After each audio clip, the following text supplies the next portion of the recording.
नमस्कार बंधुरा आशा करছি আপনারা সবাই ভালো আছেন। রূপসী কিচেন এন্ড ডেইলি ব্লগে আপনাদের স্বাগত। বন্ধুরা আজকে এই সাদা মূলো দিয়ে একটা মূলোর মশলা পরোটা তৈরি করব, যেটা স্বাদে আর গন্ধে অতুলনীয়। যারা মূলো খান না তারাও যদি এই রেসিপিটা একবার বাড়িতে বানান, তাহলে যারা খায় না তারা বুঝতেই পারবে না যে এটা মূলো দিয়ে তৈরি হয়েছে। আর খেতে স্বাদ হবে দুর্দান্ত। এর সাথে বানাবো একটা সুন্দর চাটনি, যেটা সাধারণভাবে ঘরে তৈরি করা হয়। আর এই চাটনিটা কিন্তু এই পরোটার মাত্রাকে, স্বাদের মাত্রাকে অনেক গুণে বাড়িয়ে দেবে। তাহলে এবার শুরু করি। আমি কিছুটা টমেটো এরকম লম্বা করে কেটে নিয়েছি। আর আমার এখানে দুটো কাঁচা লঙ্কা দরকার। আমি দুটো কাঁচা লঙ্কাকে মাঝখানে একটাকে মাঝখানে এরকম বড় টুকরো করে নিয়েছি। একটু আদা কুচিয়ে নিয়েছি, একটু পেঁয়াজ কুচিয়ে নেব, আর একটা রসুন অল্প করে কেটে নেব। আর তারপরে আমি মূলোটাকে সুন্দর করে ঘষে নিচ্ছি।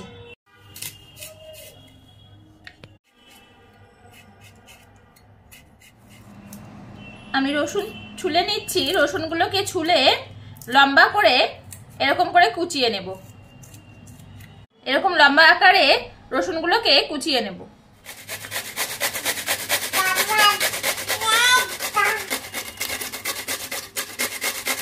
মূলো ভালো করে ঘষে নিয়েছি। এবার ওপর থেকে অল্প করে লবণ ছড়িয়ে মূলোটাকে ভালো করে মেখে আমি রেখে দেব। তাহলে মূলোর ভেতরে যে জলটা আছে সেটা ভালো করে বেরিয়ে যাবে। ভালো করে মেখে নিয়েছি। একটা জায়গায় এনে একটা বাটি চাপা দিয়ে রাখবো 5 মিনিটের জন্য। গ্যাসের চুলাটা জ্বালিয়ে নিয়েছি। পাত্র বসিয়ে পাত্র গরম করে গ্যাসের চুলা মিডিয়াম থেকে একদম লোতে করে দিয়েছি। এবার অল্প করে 1 টেবিল চামচ মতো সরষের তেল দিয়ে দিচ্ছি। তেল গরম হয়ে গেছে। এবার আমি সাদা জিরে ফোড়ন দিচ্ছি। জিরে ফোড়ন হয়ে গেছে। এবার আমি শুকনো কারি পাতা ফোড়ন দিয়ে দিচ্ছি। এবার দিচ্ছি কুচনো আদা। আদা ভাজা হয়ে গেছে। এবার কুচনো রসুন দিয়ে দিচ্ছি।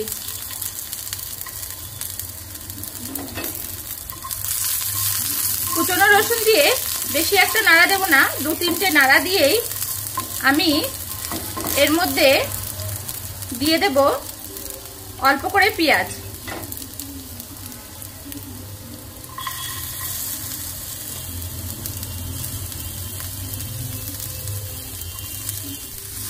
পেঁয়াজটা ভালো করে কিন্তু লাল লাল করে ভাজবো না, হালকা বাদামি করে ভেজে নিয়েছি। এরপরে দিয়ে দেব টমেটো কেটে রেখেছিলাম, সেই টমেটো দিয়ে ভালো করে আমি ভেজে নেব।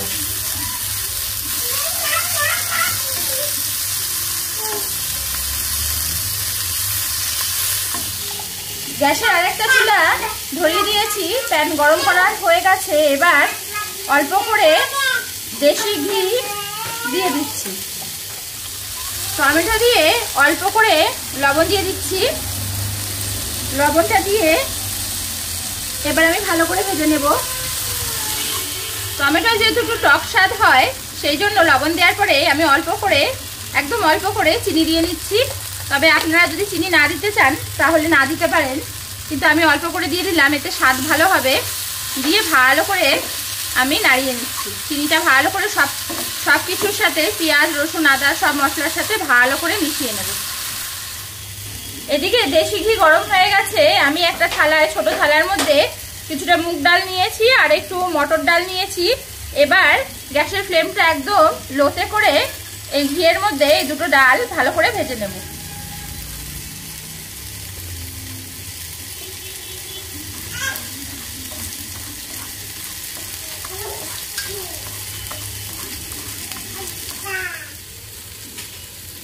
ঘিতে মুগ ডাল আর মটর ডাল কি সুন্দর ফুটছে দেখুন। একদম এটা ভাজা ভাজা করে নেব, তবে বেশি ভাজা কিন্তু করব না, হালকা ভাজা করে নেব। আমার টমেটোটা কি সুন্দর দেখুন নরম হয়ে গেছে, একদম নরম হয়ে গেছে। এর মধ্যে যে ঘিয়ে ভাজা ডাল আমি দিয়ে দেব। সুন্দর করে ঘিয়ে ভাজা ডাল দিয়ে দেব। দিয়ে সুন্দর করে এটাকে একটু ভেজে নেব।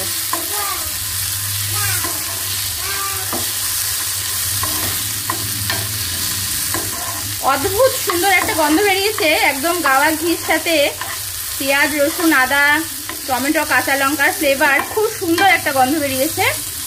এবার আমি গ্যাসের ফ্লেমটাকে বন্ধ করে দেবো আর এটাকে ঠান্ডা করতে দেবো।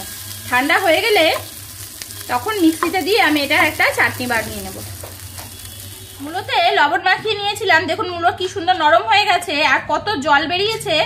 আমি মূলোগুলোকে হাতের মধ্যে এরকম দলা করে নেব, নিয়ে এদিকে একটা স্টিলের বাটি নিয়েছি, এর মধ্যে এরকম চিপবো। দেখুন কত জল বেরোচ্ছে। এইভাবে পুরো মূলোটা চিপে আমি জল বার করে নেব।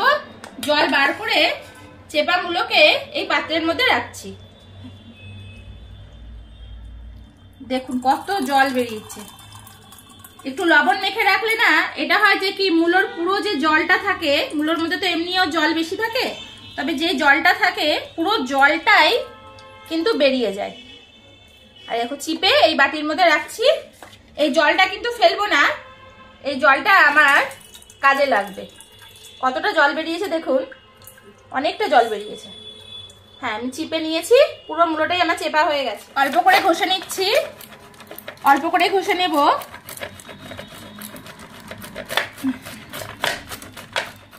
কত সুন্দর জল ঝরানোর পরে মূলোটা একদম ঝুরঝুরে হয়ে গেছে। দেখুন এর একটুও কিন্তু মূলোতে জল নেই। এবার এই মূলোর মধ্যে আমি এক এক করে কিছু মশলা দিয়ে নেব। প্রথমে দেব অল্প করে 1 চামচ, ছোট চামচের 1 চামচ জিরের গুঁড়ো, 1 চামচ একটু উঁচু উঁচু করে ধনিয়া গুঁড়ো। ধনিয়া গুঁড়োটা জিরের গুঁড়ো থেকে একটু বেশি দিতে হবে। আর যারা যেরকম ঝাল পছন্দ করেন, আমার হাজবেন্ড একটু বেশি ঝাল পছন্দ করে, একটু লঙ্কার গুঁড়োটা বেশি দিচ্ছি অল্প করে। এইবার অল্প করে কাশ্মীরি লঙ্কার গুঁড়ো দিয়ে দেবো। আর মূলোর ভেতরে আগে লবণ মাখিয়ে রেখেছিলাম, সেই জন্য এখন আর লবণ দিচ্ছি না। এবার এই মশলাগুলোকে আমি ভালো করে মেখে নেব, মূলোর সাথে খুব সুন্দর করে মেখে নেব।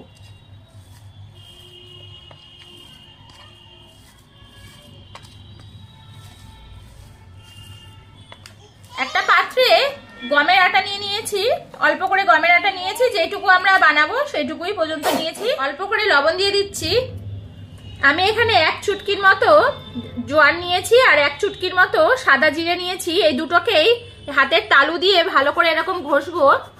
ঘষে এই গমের আটার মধ্যে দিয়ে দিচ্ছি। আমি আটার মধ্যে 1 চামচ টক দই দিয়ে দিচ্ছি।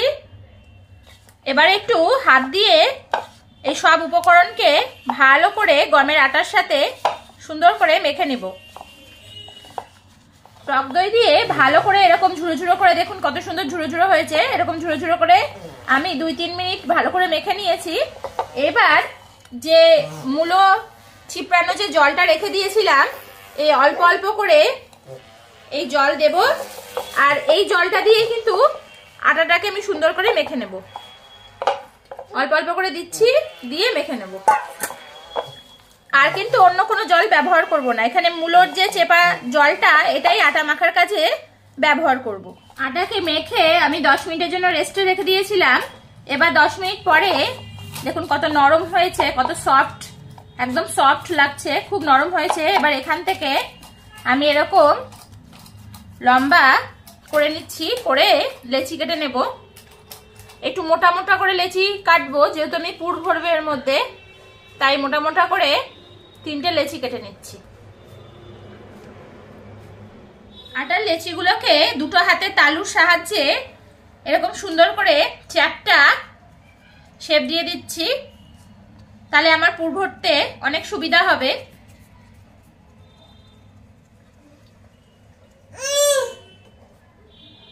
এরকম ভাবে করে নেব।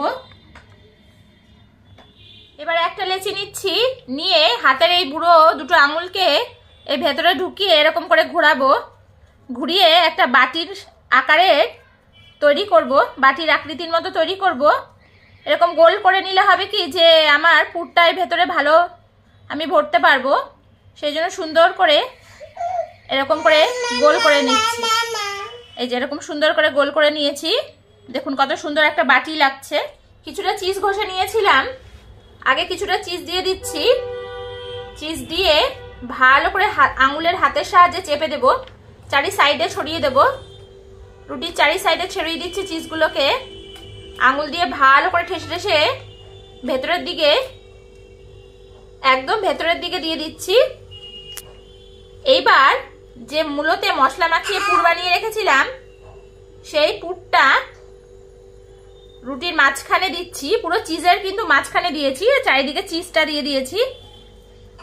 সুন্দর করে দিয়ে আঙুল দিয়ে এরকম ঠেসে ঠেসে ভেতরের দিকে চেপে দেব। যতটা চেপে দেওয়া যাবে ততই ভালো হবে জিনিসটা। এবার আস্তে আস্তে আমি এর মুখটা বন্ধ করে নেব। এবার এইভাবে আঙুলের সাহায্যে চেপে চেপে আমি আটার মুখটা কিন্তু সুন্দর করে বন্ধ করে নেব।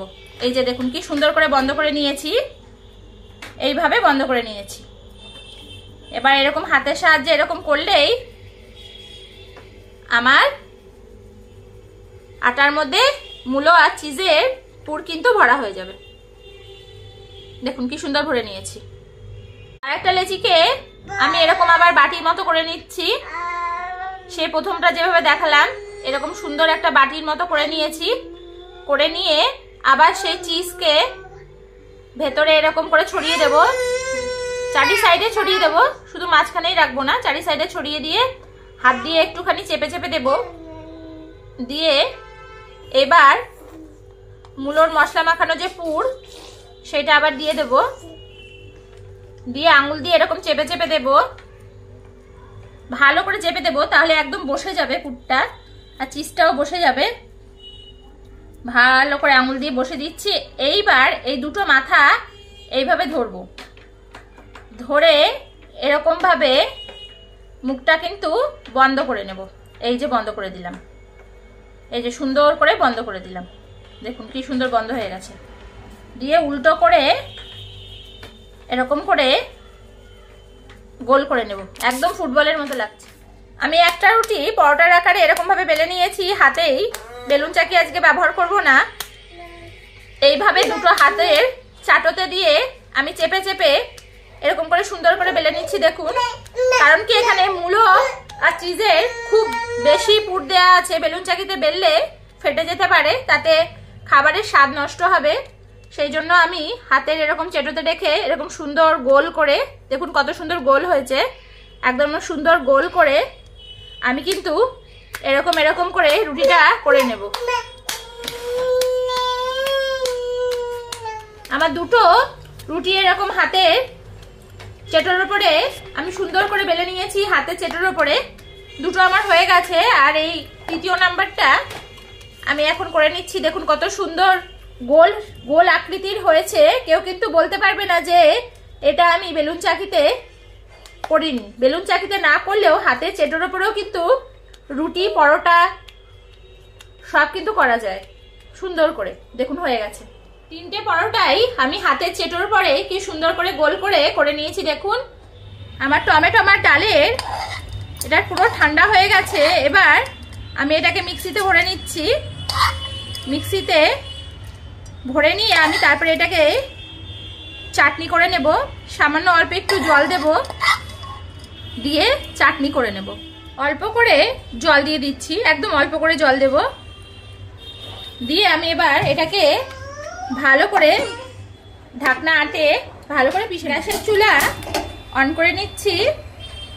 প্যানও বসিয়ে দিচ্ছি। প্যান গরম হয়ে গেছে। আমি অল্প করে গরুর গাওয়া ঘি দিয়ে দিচ্ছি। গরম হয়ে গেছে। এবার গ্যাসের ফ্লেমটা আমি একদম মিডিয়ামে রেখে এই ঘিয়ের ওপরে পরোটাটা সুন্দর করে দিয়ে দিচ্ছি। পরোটাটার ওপর থেকে আমি একটু গাওয়া ঘি ছড়িয়ে দিচ্ছি ভালো করে ভাজার জন্য। পরোটাটা আমি এক সাইড উল্টে নিয়েছি। আর দেখুন কত সুন্দর লাল লাল হয়েছে আমার পরোটাটা। এটা কিন্তু মিডিয়াম আঁচে রেখে ভাজবো। মিডিয়াম আঁচে ভাজলে কি হবে যে ভেতরের পুরটা ভালো তাড়াতাড়ি সুন্দর সেদ্ধ হবে, আর খেতেও খুব সুন্দর লাগবে, আর পরোটাটা আমার পুড়ে যাবে না। এই জন্য মিডিয়াম আঁচে রেখে সুন্দর করে পরোটাটা ভেজে নেব। দেখুন বন্ধুরা, আমার পরোটাটা কত সুন্দর রং হয়েছে আর কত সুন্দর মুচমুচে ভাজা হয়েছে, একদম ফুলে উঠেছে। এবার আমি একটু ওপিট উল্টে দিচ্ছি। এপিটাও খুব সুন্দর রং এসছে। দেখুন কত সুন্দর রং এসছে, একদম লাল রং এসছে আর কত সুন্দর ভাজা হয়েছে। এবার আমার ভাজা হয়ে গেছে, আমি এবার এটাকে নামিয়ে নেব। আমি এবার পরোটাটাকে সুন্দর করে নামিয়ে প্লেটের এক পাশে রেখে নিচ্ছি। দ্বিতীয় পরোটাটা আমি দিয়ে দিয়েছি, ওপর থেকে একটু ঘি, দেশি ঘি ছড়িয়ে দিচ্ছি, আর সাইডেও ভালো করে দেশি ঘি ছড়িয়ে দিচ্ছি। এবার এইভাবে আমি দ্বিতীয় পরোটাটা আর তৃতীয় পরোটাটাও সুন্দর করে ভেজে নেব। আমি দুটো পরোটা সুন্দর করে লাল লাল করে ভেজে নিয়েছি। এবারে তৃতীয় পরোটাটাও লাল লাল করে ভেজে নিচ্ছি। দেখুন কি সুন্দর ফুলে উঠছে, আর একদম দেখেই মনে হচ্ছে কতটা খাস্তা হয়েছে।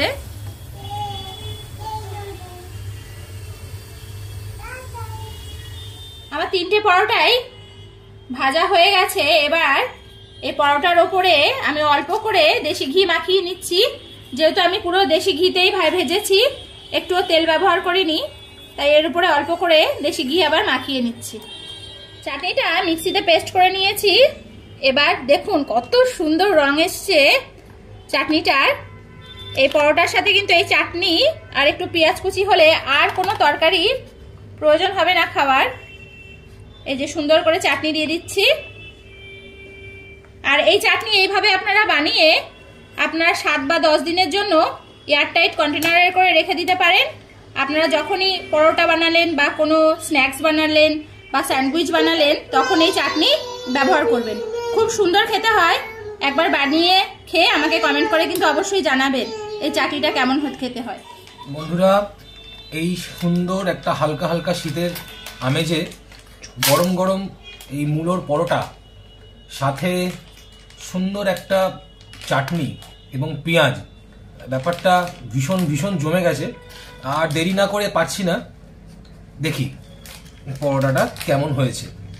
খুব নরম, ভীষণ ভীষণ নরম। এই দেখুন বন্ধুরা, এত গরম আমি ধরতেই পাচ্ছি না। দেখুন ভেতরে চিজের যে পুরটা দেওয়া ছিল, সেরকম চিজগুলো কিরকম মেল্ট হয়ে গেছে, আর মূলোগুলো প্রপারলি সেদ্ধ হয়েছে, একদম পুরোপুরি সেদ্ধ হয়ে গেছে। খুব সুন্দর দেখতে লাগছে, এবং ভেতরটা তো দেখে মনে হচ্ছে একদম পরিপূর্ণভাবে পরোটাটা তৈরি হয়ে গেছে। আচ্ছা, এবার টেস্ট করার পালা। দেখি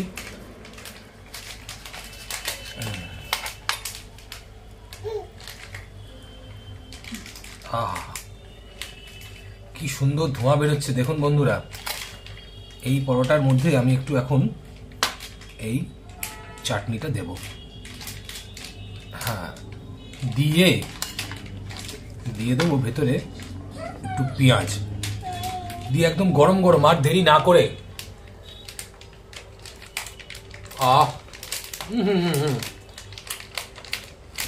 অসাধারণ অসাধারণ হয়েছে খেতে। না খেলে আপনারা বুঝতেই পারবেন না এত সুন্দর লাগছে। একটা মূলোর সুন্দর গন্ধ, সাথে চিজের, মূলো আর চিজ মিলেমিশে একাকার হয়ে গেছে। দারুণ দারুণ লাগছে খেতে। এই মূলো দিয়ে এই পরোটা যে তৈরি হয়েছে, একদম বোঝাই যাচ্ছে না, মূলোর কোনো গন্ধই পাওয়া যাচ্ছে না। অনেকে মূলোর গন্ধ ওরা না নিতে পারে না, এবং আমিও কিন্তু খুব একটা বেশি মূলো পছন্দ করিও না। কিন্তু এইভাবে যদি মূলোর পরোটা তৈরি করে দেওয়া যায়, আমার তো মনে হয় না সে বুঝতেই পারবে না যে এটা মূলো খাচ্ছে নাকি অন্য কিছুর পরোটা। একদম বোঝা যাচ্ছে না। খুব সুন্দর হয়েছে বন্ধুরা। আমি আর একটা বাইট নিই। দারুণ দারুণ দারুণ বন্ধুরা। এই ধরনের আরো সুন্দর সুন্দর রেসিপি যদি আপনারা পেতে চান, আমাদের প্লিজ আমাদের চ্যানেলের পাশে থাকুন, সাথে থাকুন। আপনারা যদি আমাদের পাশে থাকেন, তাহলে আমরা আরো উৎসাহিত হব এগিয়ে যাওয়ার জন্য, এবং নতুন নতুন অনেক সুন্দর সুন্দর ভিডিও আপনাদেরকে উপহার দেব। তাই আমাদের এই ভিডিওগুলোকে যদি আপনাদের ভালো লাগে, আপনাদের বন্ধুদের সাথে, চেনা পরিচিত মানুষদের সাথে এই ভিডিওগুলো শেয়ার করুন, এবং লাইক করুন, এবং সাবস্ক্রাইব করুন। আমাদের চ্যানেলটাকে এগিয়ে নিয়ে যাওয়ার জন্য আপনাদের এই আশীর্বাদটুকু আমাদের ভীষণ ভীষণ দরকার। আপনারা পাশে থাকলে আমরা একদিন অনেক দূর এগোতে পারবো। আমাদের পাশে থাকুন, সাথে থাকুন, এবং সুস্থ থাকুন। এবং এই ঠান্ডার দিনে এরকম সুন্দর সুন্দর রেসিপি বাড়িতে বানিয়ে অবশ্যই খাবেন, এবং কমেন্ট করবেন। আমাদেরকে কমেন্ট করে জানাবেন যে আমরা কি ভুল করছি, এবং আরো নতুনভাবে কিভাবে করতে পারি রান্নাগুলো। আমাদের কমেন্ট করে জানালে আমরা ভীষণ উপকৃত হব। সুস্থ থাকবেন, ভালো থাকবেন। আজকের মতন আসছি, সাবধানে থাকবেন বন্ধুরা। শুভরাত্রি।